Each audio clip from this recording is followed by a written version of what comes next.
कुछ भी बुरा होता। तुमसे बात करना ही बेकार है मूर्ख। बस अब बहुत हुआ। तुम्हारे इस गलती की वजह से तुम्हें गांव से बहिष्कृत किया जाता है। क्या? नहीं, आप लोग ऐसा नहीं कर सकते। निश्चित रूप से हम ये कर सकते हैं। तुम्हें आज के आज ही गांव से बाहर जाना पड़ेगा। हाँ, ये सही है। पंडित जी की बात सुनकर रघु गुस्से से तिलमिला उठा। उसे पंडित जी का ये निर्णय बिल्कुल पसंद नहीं था। नहीं, तुम लोग गलती कर रहे हो। मुझे बाहर निकालकर बहुत बड़ी गलती कर रहे हो। भुगतोगे, सब के सब भुगतोगे। रघु गुस्से से गांव से बाहर निकल गया। रघु के जाने के बाद सबको डर था कि रघु उस जादुई पेड़ को कहीं कुछ कर ना दे। इसलिए पंडित जी ने गांव वालों के कहने पर उस पेड़ के पास पहरेदारी शुरू करवा दी। लेकिन 3 महीने हो गए पर रघु का कोई नामो निशान नहीं था। इसलिए 3 महीने बाद पंडित जी ने पहरेदारी हटवा दी। सबने मानो चैन की सांस ले ली थी। लेकिन गजब हो गया। जिस दिन पंडित जी ने जादुई पेड़ से पहरेदारी हटवा दी, उसी दिन रघु ने जादुई पेड़ पर हमला कर दिया। पंडित, तूने मुझे बाहर निकाल कर ना बहुत बड़ी गलती की है। तू इस पेड़ को बचा रहा था ना, अब देख मैं इसका क्या हाल करता हूँ। रघु ने तय कर लिया था कि वो उस पेड़ को बर्बाद करके ही रहेगा। तभी अचानक उस पेड़ से एक परछाई बाहर आ गई। उसे देखकर रघु चकित हो गया। देखो, ये पेड़ इस गांव के लिए उनके पूर्वजों की देन है। इसे बर्बाद मत करो। नहीं, मैं अब किसी की नहीं सुनने वाला। जिन लोगों ने मुझे इस गांव से बाहर निकाला है, उन्हें उनकी गलती की सजा मिलकर रहेगी। ठीक है, जैसी तुम्हारी इच्छा। और वो परछाई हवा में गायब हो गई और रघु ने उस जादुई पेड़ को अपनी कुल्हाड़ी से तोड़ मरोड़ दिया। अब देखता हूँ गांव वालों का भला कैसे होता है। रघु खुश था। उसका बदला पूरा हो चुका था। लेकिन जैसे ही वो पलटकर आगे बढ़ा, उसके पूरे शरीर में करंट जैसा कुछ बहने लगा। और तब उसे उस परछाई की बात याद आई। देखो, ये पेड़ इस गांव के लिए उनके पूर्वजों की देन है। इसे बर्बाद मत करो। अब रघु को एहसास हुआ था कि गुस्से में लिए उसके एक फैसले की वजह से उसकी ये हालत हो गई थी। सीख, इंसान को अपने क्रोध पर काबू पाना आना चाहिए, वरना वही क्रोध उसकी बर्बादी का कारण भी बन सकता है। अक्षरपुरी गांव में मंगरू अपनी माँ माया के साथ रहा करता था। इस गांव में हड्डियों से जुड़ी दिक्कतें हर इंसान को थी, मानो ये अब पुश्तैनी देन हो गई हो। आज मंगरू अपनी 60 वर्षीय माँ को व्हील चेयर पर बिठाकर बढ़ई के दुकान ले जा रहा था। क्या हाल चाल है मंगरू? आज माताजी के साथ यहाँ कैसे आना हुआ? वो भैया, आपने ये जो व्हील चेयर हमें दी है ना, ये कुछ ठीक नहीं है। अभी महीना भर भी नहीं हुआ इसे बनवा के और ये फिर खराब हो गई। पूरा गांव भी तो यही इस्तेमाल कर रहा है। तुमने खरीदी थी 2 साल पहले, तो अब खराब तो हो ही जाएगी ना। बेटा बढ़ई, तुम्हारे पिता जो व्हील चेयर बनाते थे, वो तो इतने मजबूत होते थे कि 2 पुश्तें इस्तेमाल कर ले। वो क्या है ना, वो पिताजी बनाते थे चाची। देखो भैया, ना लेना है तो बता दो, वरना जब पैसे होंगे तब आ जाना। चलो मंगरू, और परेशान करना ठीक नहीं। दोनों वहाँ से सरपंच के घर की ओर निकल पड़ते हैं। आओ मंगरू, प्रणाम माताजी। बताइए, मैं आपकी क्या सेवा कर सकता हूँ? अभी बढ़ई के दुकान से लौटे हैं, कोई मदद नहीं मिली। अगर हो सके तो कोई पुराना व्हील चेयर हो तो मुझे दे दो। आप चिंता ना करें, इस साल जो व्हील चेयर बांटेंगे ना, उसमें से मैं आपको भी एक दे दूंगा। सरपंच जी, एक बात पूछूं? पूछो पूछो, क्या बात है? जब तक हम इस बीमारी को जड़ से ठीक नहीं करते, तब तक हम आगे नहीं बढ़ सकते हैं। मंगरू, तुम्हारी बात तो सही है, लेकिन हम लोग इसके लिए कुछ कर नहीं सकते। तुम सब जवान खून हो, कोशिश करना कि तुम्हारी आयु में इसका कोई न कोई उपाय कर लो। ठीक है सरपंच जी, अच्छा अब मैं चलता हूँ। मंगरू अपने घर की तरफ लौट जाता है। बढ़ई, जो कि सिर्फ अपने फायदे के लिए खराब व्हील चेयर बना रहा था, उससे मंगरू बहुत ही निराश था। रात हो चुकी थी और माया के सोते ही मंगरू नदी किनारे टहलने चला जाता है। मंगरू नदी किनारे बैठकर पत्थर मार रहा था और खुद से बातें कर रहा था। पता नहीं क्या दिक्कत है इस गांव में, आयु 50 पहुंची नहीं कि लोगों की हड्डियां जवाब दे देती हैं, और वो बढ़ई लोगों की जरूरत है तो चीजों को जानबूझ के ऐसे बनाता है कि जल्दी खराब हो जाए और लोग उससे बार बार खरीदें। तभी नदी से एक महिला के चिल्लाने की आवाज आने लगी। बचाओ! बचाओ! बचाओ! अरे कौन है, क्या हुआ? चिल्लाते हुए वो आवाज बाहर आ जाती है और पता चलता है कि कोई घायल मगरमच्छ है जिसके पैरों में मछुआरों का कांटा घुसा है। अरे मोरी मैया, ये क्या है? मेरी मदद करो, मुझे बचा लो। मंगरू को बहुत डर लगता है, फिर भी वो हिम्मत जुटाकर उस मगरमच्छ की पीड़ा दूर करने के लिए चला जाता है। मंगरू मगरमच्छ के पैरों से वो कांटा निकाल देता है और एक कपड़े से उस घाव को बांध देता है। लो, अब राहत होने में थोड़ा समय लगेगा।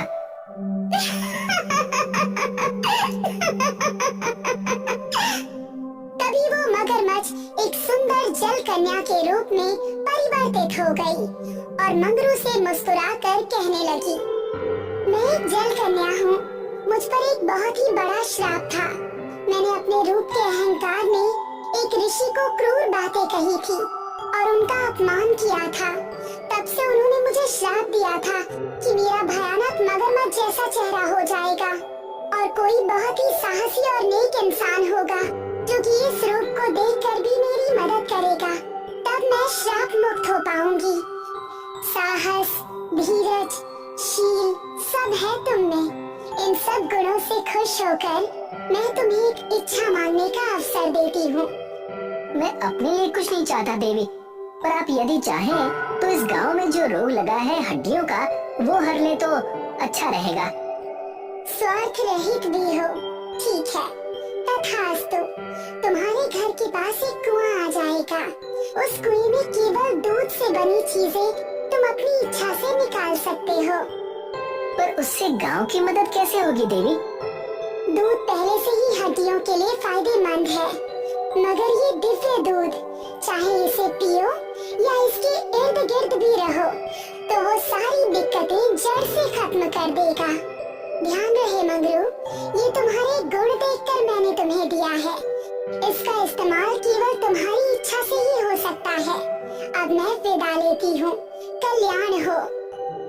मंगरू बड़ी ही खुशी से अपने घर पहुँचा और पाया कि वहाँ पर एक कुआं है और उसमें सफेद दूध है। जय हो देवी की। अगले दिन मंगरू पंचायत बुलाता है और सभी मंगरू के घर के बाहर खड़े रहते हैं। वहाँ गांव के लोगों के साथ सरपंच, बढ़ई और सोमनाथ मिस्त्री भी मौजूद था। आप सभी का स्वागत है। मैंने आपको एक विशेष कारण से बुलाया है। सुनने में तो बहुत ही विशेष लगता है, पर आखिर बात क्या है? जिस हिसाब से बता रहे थे उतनी ही विशेष बात हो तो अच्छा होगा। अपना कीमती समय यहाँ जो दे रहा हूँ। हाँ भाई, बिल्कुल विशेष है। ये जो कुआं देख रहे हो ना, एक जलकन्या ने गांव की परिस्थिति को समझकर ये दूध का कुआं दिया है। यह मेरी इच्छा से जो भी दूध के पदार्थ मैं इस कुएं से निकालूं, उसके इर्द गिर्द रहकर पूरे गांव की हड्डियां ठीक हो जाएंगी और ये पुश्तैनी बीमारी गायब हो जाएगी। मजाक है क्या? यही विशेष बात थी जिसके लिए बुलाया था हमें। मैं जानता हूँ कि यह वरदान और श्राप की बातें मानना मुश्किल है। आप लोग खुद उस कुएं के दूध से दूध को चख कर देख लीजिए। मंगरू की बात सुनकर सभी गांव वालों ने कुएं में झांक कर देखा और पाया कि सही में उस कुएं में दूध है। सब चकित रह गए। फिर मंगरू ने बाल्टी से दूध निकालकर सबको दूध पिलाया। मेरी उम्र भी अब उस रेखा को पार करने वाली थी जहाँ मेरी हड्डियाँ जवाब दे दे, पर इस दूध को पीते ही थोड़ा असर जरूर महसूस हुआ। हाँ प्रधान जी, आप बिल्कुल सही कह रहे हैं। अगर हम मंगरू की बात मान ले तो हमें इस पुश्तैनी बीमारी से छुटकारा मिल जाएगा। हाँ सोमनाथ, और मैंने इसीलिए तुम्हें बुलाया है। मैं चाहता हूँ कि हम सब मिलकर हर घर को इस दूध से बने हुए पनीर से बनाएं। मेरी इच्छा से ये पनीर के रूप में बाहर आएगा और ठोस हो जाएगा। ठीक है मंगरू। सभी बड़े खुश थे और अगले ही दिन सब मिलकर घर में पनीर बनाने लगे। मानो गांव में खुशी की एक नई लहर आई हो, मानो गांव के लोगों में एकता का जन्म हुआ हो। हर कोई देखना चाहता था कि पुश्तों से चली आ रही इस बीमारी का अंत कैसा होगा और वो कितना सुगम होगा। मिस्त्री और सरपंच मंगरू के घर बैठे थे। माया भले ही डंडे की मदद से चल रही थी, पर अब वो चल पा रही थी। मात्र 2 महीनों में इतना सुधार हुआ है कि पूछो मत। हाँ सरपंच जी, अगर सब ठीक रहा तो मात्र 2 साल में ये दिक्कत जड़ से खत्म हो जाएगी और आने वाली पीढ़ी को कभी दिक्कत ही नहीं होगी। पर एक बात ध्यान में रखिएगा कि वो बढ़ई, उसने मेरी नाक में दम कर रखा है। कहता है कि मैं गांव की मदद ना करूं, बचपन की दोस्ती की कस्में देना और उससे काम ना बना तो नाता खत्म करने की धमकियां देने लगा। ये तो चिंता की बात है। आखिर वो ऐसा क्यों कर रहा है सरपंच जी? तुम भोले हो बेटा मंगरू, इसलिए समझ नहीं पा रहे। अगर सबकी दिक्कतें खत्म हो जाएंगी तो उसका धंधा तो चौपट हो जाएगा ना। मंगरू कुछ सोचने लगा, पर उसने कुछ जवाब नहीं दिया। कुछ कहते क्यों नहीं मंगरू? अगर कोई बात है तो हमें बताकर मन हल्का कर लो। नहीं, शायद हमें कुछ करने की जरूरत ही नहीं। पर वो क्यों? अगर असल में बढ़ई कुछ करने की कोशिश करेगा तब आप खुद ही समझ जाएंगे। मैं बढ़ई पर अब भी भरोसा रखना चाहता हूँ और यदि कोई दिक्कत आई तो उसका असर गांव पर नहीं होगा। ठीक है, जैसा तुम कहो मंगरू। सब अपने घर चले गए और मंगरू गांव में दूध बांटने निकल गया। देखते ही देखते शाम हो गई। बढ़ई कुएं के पास एक बाल्टी में कुछ लेकर खुद से बातें कर रहा था। आया बड़ा मेरा धंधा चौपट करने वाला। लोगों का नेता बनने का बहुत शौक है ना। ये सारा केमिकल डालकर इस पूरे दूध को खराब कर दूंगा, फिर देखते हैं। बढ़ई पूरी बाल्टी कुएं में खाली करने लगा। तभी अचानक उस कुएं के ऊपर वही सुंदर जल कन्या प्रकट हो गई। इस दुनिया में कर्मों का बड़ा खेल है। चाहो या ना चाहो, जान कर करो या अनजाने में, पर कर्म करे बिना जीवन नहीं चलता। कौन हो तुम और कहना क्या चाहती हो? कहना मैं ये चाहती हूँ कि अगर कर्म करने ही है तो अच्छे करो, वरना खराब कर्मों का प्रतिफल बहुत ही कड़वा होता है। अच्छा, बड़ी बड़ी बातें मत करो। कौन देगा मुझे सजा? हाँ?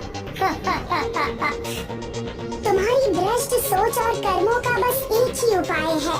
मैं तुम्हें ये श्राप देती हूँ कि तुम्हारी हड्डियाँ लचीली हो जाएंगी और तुम खुद का भार भी नहीं उठा पाओगे। तब तुम्हें समझ आएगा कि जिन लोगों को ये दिक्कत है वो कैसे झेलते हैं।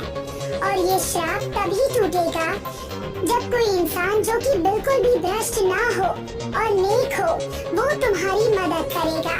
वो तुम्हारी करतूतों को जानकर भी तुम्हें माफ कर दे। तभी बढ़ई अचानक से किसी लचीली वस्तु की तरह जमीन पर गिर गया और जल कन्या वहाँ से गायब हो गई। बचाओ मुझे, बचाओ, कोई बचाओ, बचाओ मुझे। मंगरू तभी सोमनाथ के साथ वहाँ पहुँचा और देखा कि बढ़ई किसी लचीली वस्तु की तरह जमीन पर गिरा हुआ है। अरे भाई बढ़ई, ये क्या हुआ तुम्हें? भैया बचा लो, मुझे माफ कर दो, इस श्राप से मुक्त कराओ। पर तुमने ऐसा किया क्या है? वो बढ़ई रोते रोते सारी बातें बताता है। सोमनाथ बड़े गुस्से में कहता है, लेकिन तुम्हारा काम माफ करने योग्य बिल्कुल नहीं है। माफ कर दो भाई, माफ कर दो। तुम्हें ये समझना होगा कि भ्रष्ट होने के कारण तुम्हें ये श्राप मिला है। लोगों की पीड़ा का फायदा तो तुमने उठाया ही, पर जब वो पीड़ा से दूर होने लगे तो तुमने फिर उन्हें उसी पीड़ा में झोंकने की कोशिश की। मैं जानता हूँ, मैं समझता हूँ, जब खुद पर बीत रही है तब समझ आ रहा है मेरे बाबा लोगों की इतनी मदद क्यों करते थे। ठीक है, मैं बिना किसी शर्त के तुम्हें माफ करता हूँ और उम्मीद करता हूँ कि तुम्हारे अंदर का इंसान जाग जाए। तभी बढ़ई ठीक हो गया और हाथ जोड़कर मंगरू को प्रणाम करने लगा। इस घटना के कुछ ही सालों बाद गांव की ये पुश्तैनी बीमारी